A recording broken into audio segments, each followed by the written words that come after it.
Welcome to Legal 123s with ByrdAdatto. Legal issues simplified through real client stories and real-world experiences. Creating simplicity in 3, 2, 1. And welcome back to another episode of Legal 123s with ByrdAdatto. I'm your host, ByrdAdatto, with my co-host, Michael, the marketing machine, Byrd. Nice one. I like it. Well, as a business and healthcare law firm, we meet a lot of interesting people and learn their amazing stories. In today's episode, we're going to talk with one of our longtime friends, Tim Sawyer. Brad and I have known Tim for many years, and he probably doesn't realize what an impact he's had on some of the strategies we've implemented. I know Tim's aware of some of them, but he just almost always has some nugget that we end up adopting in some way with our business. All right, before we get into our guest, Michael, as you know, I love movies.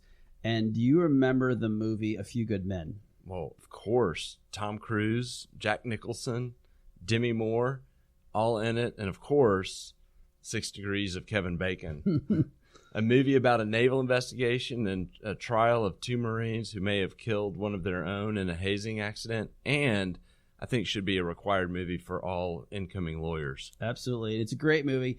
I personally always love the scene when Demi Moore is objecting in the courtroom, and she strenuously objects, and then later on her co-counsel kind of mocks the entire process. So I always thought that was really funny. But most people remember the scene in the courtroom when Jack Nicholson's on the stand as Colonel Jessup, and he's being cross-examined by Lieutenant Caffey Tom Cruise.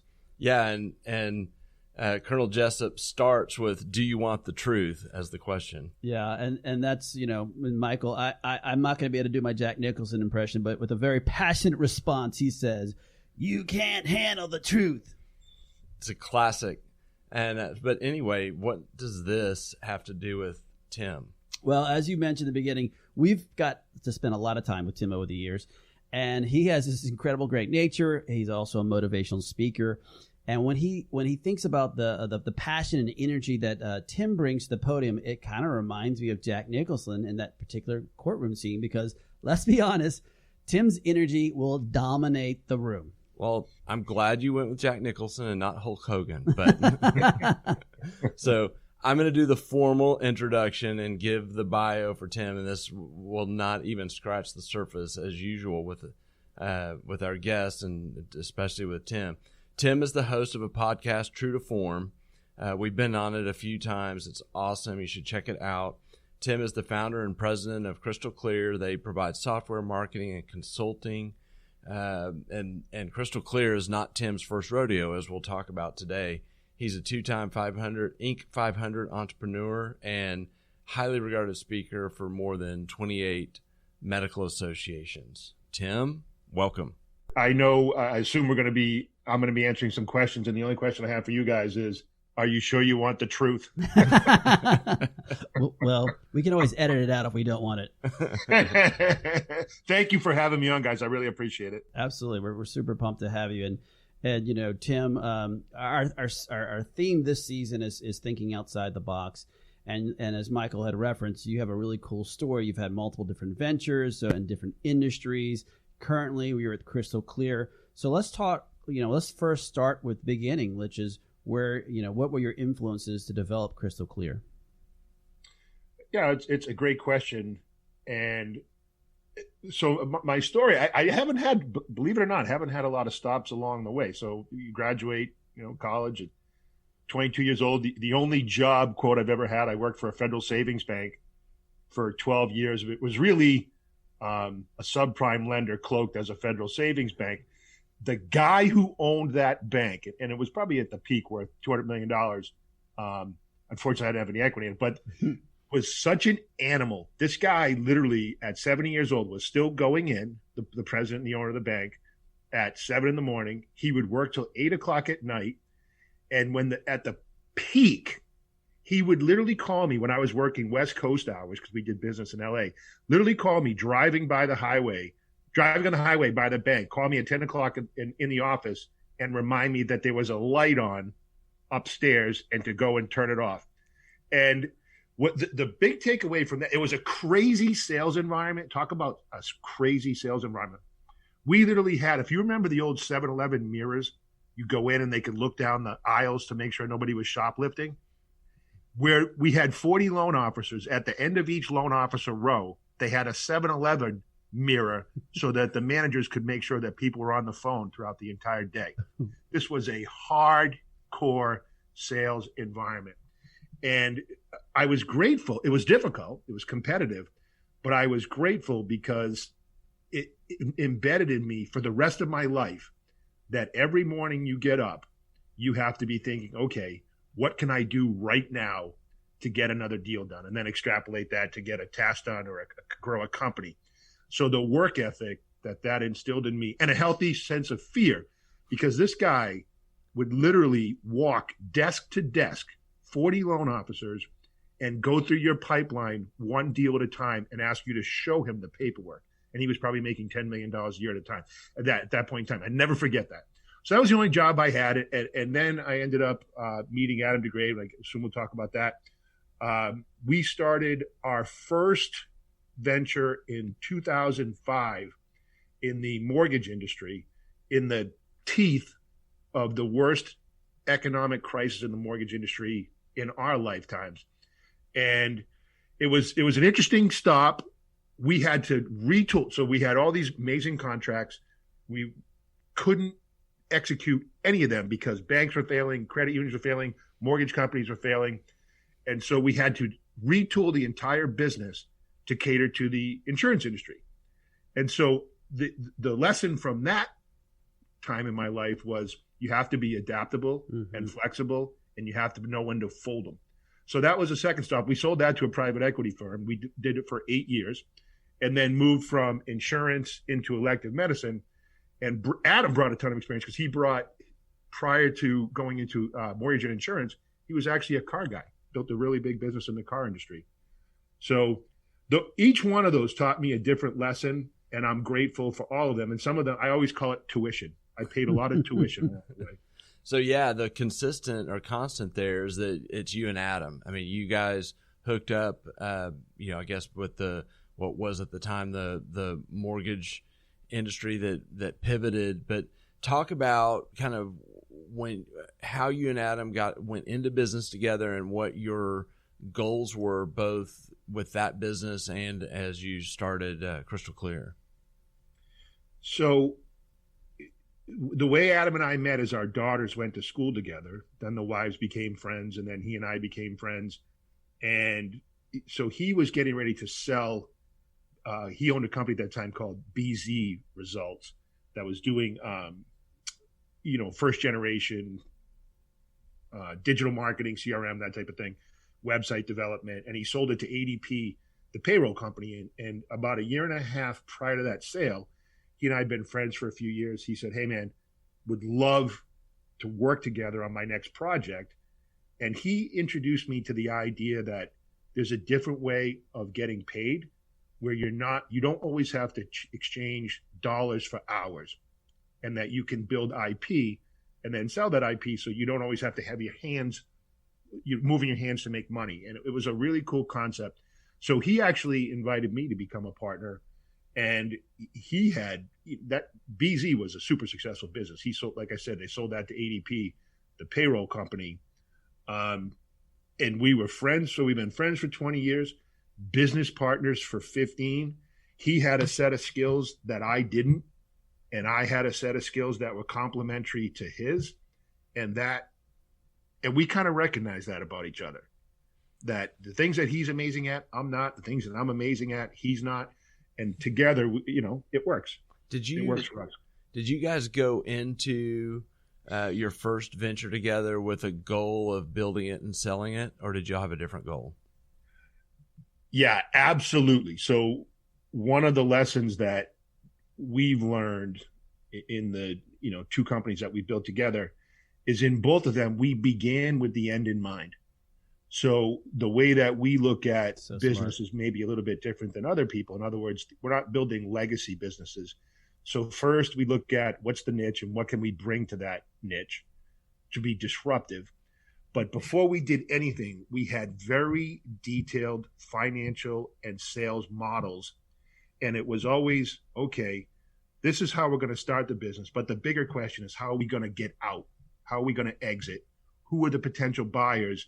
And then once you do that, if you act like your business is for sale from day one, then you have what you can do then is manage to that sale. So if you say, okay, 7 years from now, 8 years from now, 10 years from now, this is what we think we could get. This is what current,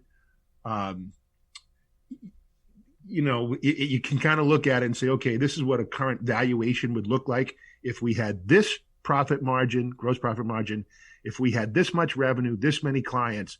And believe it or not, that approach is actually more important than the industry you choose itself. It's a strong financial model, strong sales model, and at what point do we want to get out? And then you manage it. You create a boss, and that boss is that fictitious buyer that you're going to bump into 7 to 10 years later, and it keeps you on track. It's so we always start with, how do we get out?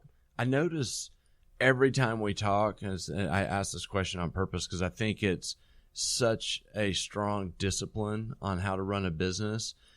Your vision is, the exit, but everyone should have a vision and be using that as an anchor point. But every time you talk about adjustments that you're making to your business, whether it's the way you're offering products to your customers or anything, you always follow that up with why you're doing it and why that impacts your end goal. And you always seem so focused with where you're trying to get, even if you make adjustments to get there. Yeah, agree. Yeah, well, it's like I said, it's a great, it forces you to stay disciplined, because the hardest thing of being self-employed, whether you're a single practitioner med spa or a law firm, is there's no one standing over you saying, this is what you need to do today. And it's kind of like the straw man. So when you say, okay, this, you create in your brain, I work for this guy or this gal or this entity, and you manage to that. So it forces you to stay disciplined. And then everything else is just a variable. Yeah. So it helps you to overcome whatever, any business is going to have barriers and setbacks, and you've got to make adjustments. But if you stay focused on what are we trying to get to, and that might change, people's lifestyles change or whatever it is, but you've got to start with, okay, what do I want to get out of this business? And then at some level, and employees hate to hear this, but you got to remember that you created that business to serve you. And a lot of people struggle with that concept, meaning, I want to help my employees. I want to be a great boss. I want to be a great employer, all that stuff. But at the end of the day, this business is designed to serve me. And someone once said to me something I'll never forget. They said, in all your planning, Tim, profit should be your biggest expense. And very few people manage that way. So you start with, what do I want to get paid? What does Adam want to get paid? And then everything else is, and how do we support that and sell it? And if you stay disciplined on that, then it helps with those tough decisions, particularly, during COVID. You got to make tough decisions. But at the end of the day, that business is set up to serve you, so not the other way around. And let's talk about that business that we're in right now. So I've had the pleasure of seeing you speak multiple times, and again, realize after hearing you speak the importance of developing a digital marketing platform. But for our audience that might be hearing this term for the very first time, maybe you can give them the skinny as to what the heck is a digital marketing platform. Yeah, so we call it, great question, and we call it an ecosystem. And what's amazing is that whether it's car dealerships, the mortgage industry, insurance, personal lines and commercial lines insurance, or elective medicine, everybody functions in the same ecosystem because it's retail. You've got to sell something. So it's very simple. And we call it a blended strategy. So it's not about one thing, and that ecosystem will morph as you have new social mediums. But essentially it comes down to this. What do you need to do to find patients or customers? You need to do all the things that drive traffic. So you got to build a site. You got to have SEO, a great search engine optimization strategy. You've got to utilize email marketing. You've got to optimize your social platforms. You absolutely should be now having some type of apparatus to do automated texting for promotional reasons. All those things need to happen all the time. And then inside that digital platform, you can't ignore that once that person gets to the front desk of that business or the phone, whatever it is, you've got to then convert them. So that scripting and frequently asked questions and dealing with that piece. And then you've got to have a CRM component, which is a customer relationship management component. That's the quarterback of all that. And everything that I just discussed, we've come up with a way to automate. And particularly in our social platforms, we have a trademark pending on a social distribution, so that, you know, we're doing social distribution for over 400 elective medical practices, and we have one person in our company that does it. That's amazing. And I think something you said early on, which was key to how you built the business, which was, hey, I don't want to always be the one, you know, making the widget. I want to figure out a system that builds the widgets for me. And what I love about the digital platform is that you can find ways to automate processes. And going back to what Michael said when we started this podcast, you introduced us to that world because we kind of had heard of it, but it wasn't even something that we were interested in understanding. And you were the one that was kicking us, guys, y'all need to understand this because it's so important. So we've always thought about, when we talk about this stuff, I mean, we can't think about it without thinking of you, which is good and bad, I guess, you know. I appreciate the compliment. And like I said, it's, if you have something to sell, and every business has something to sell, even a nonprofit that's raising money, you still have to sell the vision. And there's only so many levers you can pull. Yeah. And once you can identify what those levers are, I mean, we joke all the time about automating automation, how to do a better job automating automation. And that's the iterative nature of technology. But yeah, we couldn't, I don't want to be sitting, I'm not coding websites. I don't change oil. I do, you know, what I do, and then try to automate the rest. So we have a couple final questions that we'll use these last few minutes for. One is, love you to share what you're working on now, and then wrap up with just hearing some wisdom on some lessons you've learned with starting and selling a business. And then, of course, now you're pretty many years into running Crystal Clear. Yeah. So I'll take the first question first. So what we're working on now at Crystal Clear is we've gone up the supply chain, guys. So in other words, we came into the business, great digital marketing platform, site, social, email, SEO, all that, and then built our own proprietary CRM, then migrated up the channel, the supply side with the supply channel with consulting to help people convert. Then we moved into practice management. So we've got a really great practice management platform right now. And practice management is your scheduling, your automated reminders by, you know, email, text, the ability to do billing, literally up to the point now where we can put the terminals in the practice, run the credit cards, and process all that through our software. So our biggest accomplishment recently was we took one of probably the largest plastic surgeon in the country, who was using Infusionsoft and Nextech, which is an EMR. So now we've migrated into EMR, and we took that tech stack and migrated 300,000 records to our platform. So that's what we've got going on right now. We're more of a software company than we are a marketing company, but we still do great marketing.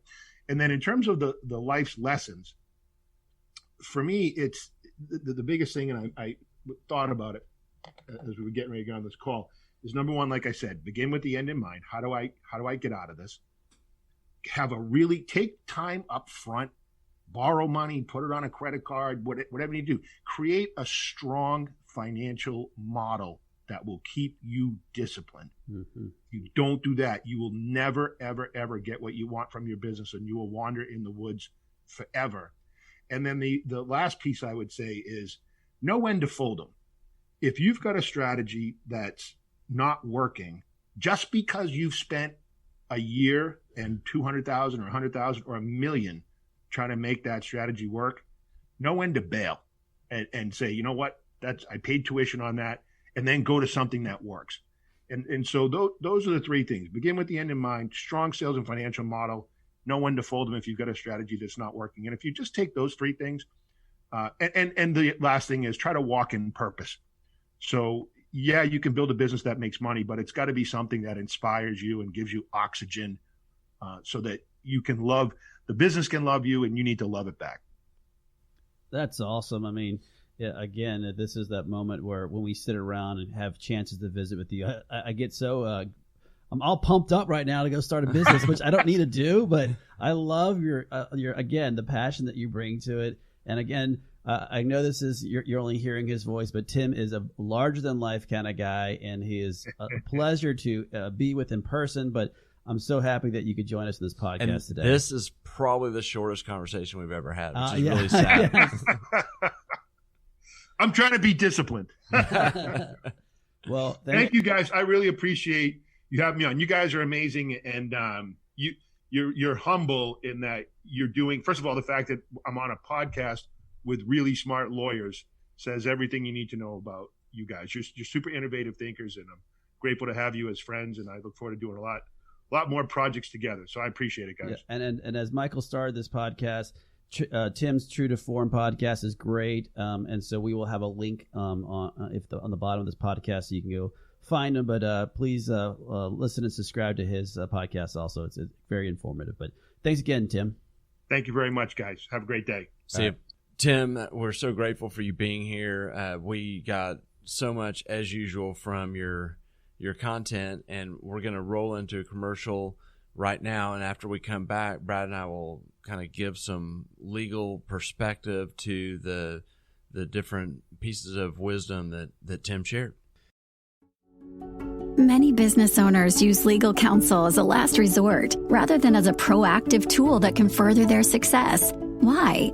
For most, it's the fear of unknown legal costs. ByrdAdatto's Access Plus program makes it possible for you to get the ongoing legal assistance you need for one predictable monthly fee. That gives you unlimited phone and email access to the legal team, so you can receive feedback on legal concerns as they arise. Access Plus, a smarter, simpler way to access legal services. Find out more. Visit ByrdAdatto.com today.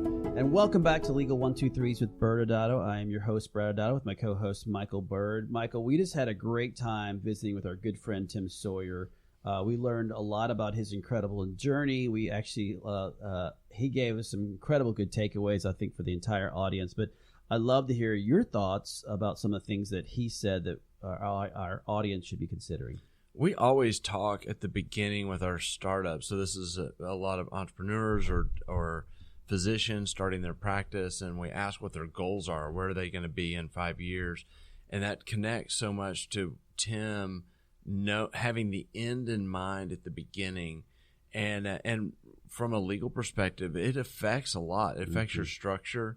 And so if your goal, for example, like crystal clear, is to build it up and have an exit at some point, you may choose a different legal structure than if it's going to be a cash flow business that's going to take care of you and be your job for the foreseeable future.